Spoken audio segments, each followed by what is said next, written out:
primer lugar, no importa el método que se practique de yoga, el cuerpo humano es el mismo, la mente del ser humano es la misma, y desde luego el funcionamiento de ese software que tenemos en nuestra mente, sea cual sea el nivel, sea subconsciente, consciente o incluso supraconsciente, para los que son maestros de la práctica del yoga, es el mismo. Está totalmente descrito en el Yoga Sutra y se podría, digamos, traducir a los occidentales de una forma simple como la precisión, la percepción y la integración, que son los tres elementos fundamentales o pilares sobre los cuales se debe sustentar una buena práctica de yoga. Ya repito, no importa si son principiantes o son experimentados y tampoco importa el método que se practique. ¿Por qué? Pues muy simple. La precisión es lo que permite discriminar si la sensación de diferencia que se produce entre los hemisferios del cuerpo, entre la banda derecha e izquierda o en la cara frontal y posterior, se produce por una mala postura, es decir, que es imprecisa la postura, o porque esa diferencia es inherente a nuestro cuerpo. Si estamos haciendo asanas o ejercicios de yoga y estamos haciendo pranayamas o ejercicios de respiración y percibimos esas diferencias y sentimos que un pulmón se llena más que otro o un lado de nuestro cuerpo pisa más fuerte que el otro y no tenemos precisión en la postura, ¿cómo sabemos cómo corregir esto? ¿De qué forma lo corregimos? Entonces, si no hay precisión, no sabemos cómo poner nuestro cuerpo en un estado de equilibrio. Eso es lo primero. Luego, la percepción nos permite la comunicación correcta del cerebro con cada una de las partes del cuerpo. Si no existe percepción en la práctica, la conciencia sencillamente no profundiza. Seguimos trabajando con la vista. O sea, corregimos una pierna porque la vemos. Cuando no la vemos no la podremos corregir porque la comunicación nerviosa entre el sistema sensitivo y motor de la propia región que queremos corregir no está potenciado. Y eso se potencia con la práctica, eso se le llama percepción, a un nivel muy bajo, pero es percepción y a partir de ahí, pues más en profundidad. Y finalmente, el yoga se trata de unión, unificación.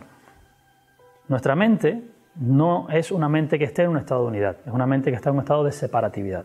Y cuando empezamos a hacer posiciones de yoga nos damos cuenta. Cuando pensamos en el pie se nos olvida el hombro. Cuando pensamos en el hombro se nos olvida el pie.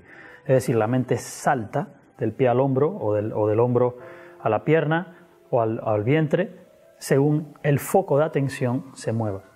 Y entonces esto es imposible que nos conduzca a un estado en el que la mente por sí sola engloba el punto de atención o el foco, engloba todo el área de la idea que se quiere trabajar y se llega a estados que se conocen como concentración o sencillamente abstracción sensorial, que es pratyahara o meditación. Es imposible acceder a estados de conciencia de ese tipo si trabajamos sobre una mente separativa. Así que la integración, probablemente el más importante de esos tres pilares, es el que permite que el estado de conciencia varíe y el asana madure, que no importa que llevemos 20 años practicando. Si no hacemos las cosas de esta manera, el estado de conciencia, que es para lo que el yoga está diseñado, la mejoría de ese estado de conciencia y la evolución, no se produce.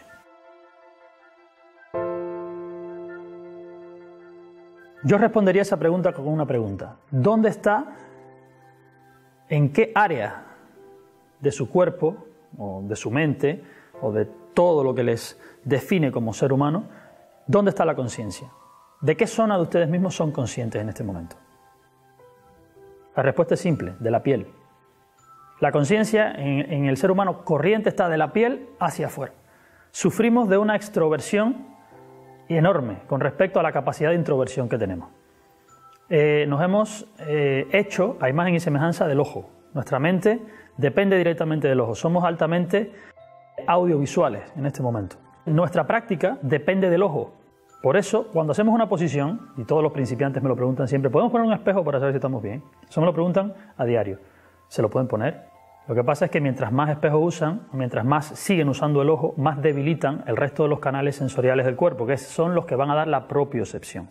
Esa propiocepción del cuerpo es la que genera la percepción directa, o sea, la conexión directa, como una DSL, como Internet, entre el cerebro y cada célula del cuerpo, y no entre el cerebro y el ojo, que le dice al cerebro lo que está pasando en el resto del cuerpo, que es lo que está pasando a día de hoy.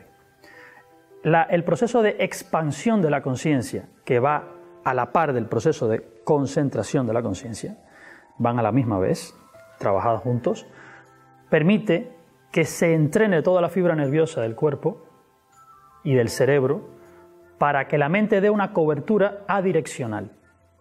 Cuando al principio la mente trabaja de manera direccional y con esfuerzo, que tenemos que focalizarnos en el pie o focalizarnos en el hombro, no tenemos realmente el hardware de nuestro cuerpo preparado para soportar un funcionamiento adireccional y todo abarcante de la conciencia. Eso hace que tengamos que pasar necesariamente por una práctica precisa en la que el ojo todavía sigue siendo el que geométricamente nos dice que la asana es correcta, para poder discriminar y decir, todas estas diferencias que siento ahora, como la postura es correcta, se deben a la deficiencia de mi sistema osteomuscular, nervioso, endocrino, etcétera, etcétera. Y poder arreglar todo esto y ponerlo en equilibrio. Y una vez que llegamos a ese punto, sabemos que el instrumento con el que vamos a observar nuestra mente y nuestro cuerpo es un instrumento que está calibrado y equilibrado. O sea, a partir de allí empezamos a potenciar la percepción. Si empezamos a intentar percibir sin lo primero, obviamente es como usar un microscopio o un telescopio opaco, en el que lo que vamos a ver está distorsionado. Es decir, la práctica es errónea, porque no partimos de un principio equilibrado y un principio cristalino, que podamos ver sin distorsión, lo vamos a sentir sin distorsión. Nuestros nervios nos engañan, para decirlo de alguna manera. Y finalmente, la percepción hay que irla entrenando, hay que ir expandiendo el foco de atención hasta que no sea necesario saltar de un lado a otro. Es decir, ya cuando la mente logra abarcar al cuerpo completo, no salta, porque ya está en todas partes. Pero hay que entrenarlo, como si fuera una pesa, igual, pero en el sistema nervioso. Así que precisión, percepción, para después poder abordar la integración. Ese es el orden. Siempre que explico el yoga a mis alumnos, lo explico en términos de energía y tiempo. Nosotros podemos multiplicar todos los recursos que queramos, salvo nuestro tiempo y salvo nuestra energía en el estado de conciencia actual. Después aprenderán que cuando evoluciona el estado de conciencia también lo hace la energía. Pero en nuestro estado de conciencia no se multiplica ni la energía ni el tiempo. Entonces, los beneficios principales que tiene seguir una práctica correcta sobre estos pilares son muy simples. El primero, se minimiza la cantidad de energía que tenemos que emplear en sostener una práctica.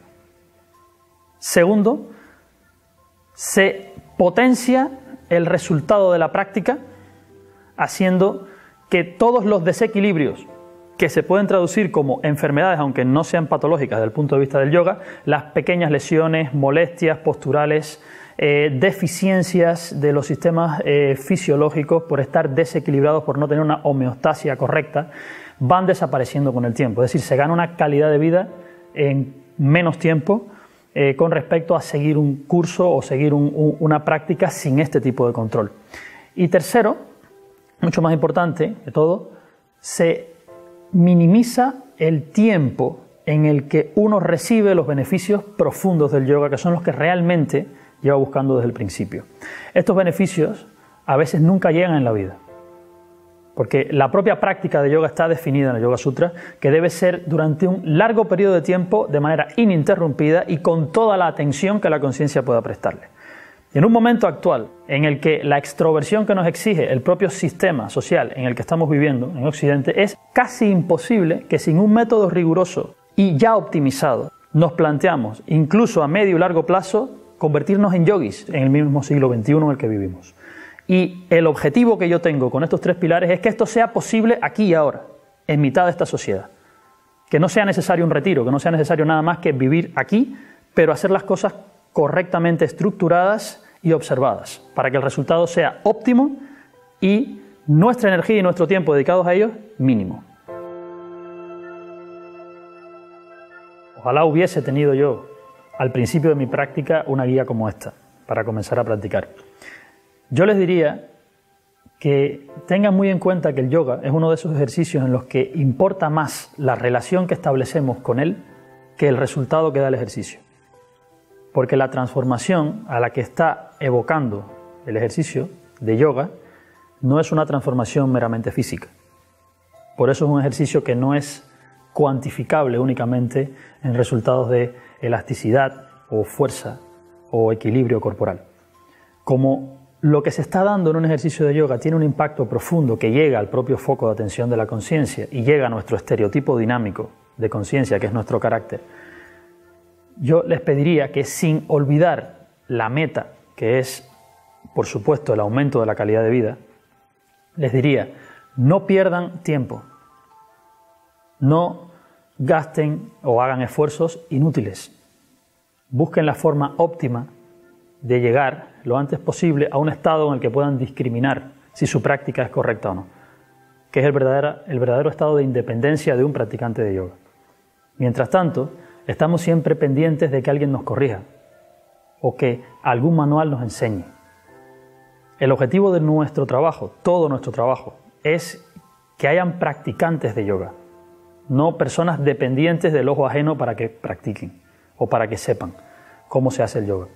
Ustedes pueden lograr en poco tiempo, por experiencia propia se los digo, pueden lograr en poco tiempo una corrección de sus molestias principales durante la práctica y una potencia en su estado energético y en su capacidad de discriminación, que les haga llegar al nivel y la calidad de vida que ustedes están esperando. Les diría que se fijaran en este enlace que está justo debajo, que entraran y que de forma gratuita vean la información que hemos preparado.